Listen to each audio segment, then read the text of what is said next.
একটা জিনিস দেখাবো, চলো তোমাদের দেখাই। এটা হচ্ছে আমার পড়ার টেবিল, ঠিক আছে? এটা একটা কাঁচ, মানে ওই শোকেস না কিসের বলে ওই কাঁচটা, ঠিক আছে? তো এটা একটা ওইটা একটা টুকরো ভেঙে গেছে, আজকালকের মধ্যে ভেঙে গেছে, ঠিক আছে? তো এটা বুলেট প্রুফ কাঁচ, প্রুফ করে দেখাবো। আমি অবাক হয়ে গেলাম, একটু বসে দেখলাম, চেক করে দেখো, এই দেখো, দেখো কিচ্ছু হয়নি কাছে। আরেকটা করে দেখাচ্ছে, এইখানে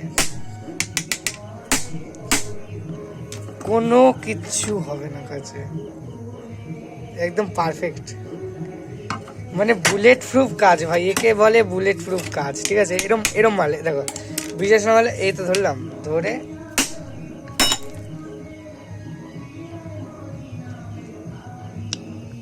সরি মা সারা গেল কথা। গাইস দেখি কি করা যায়, সাবস্ক্রাইব করো সবাই, তোমাদের জন্য কাজ ভেঙে দিয়েছি।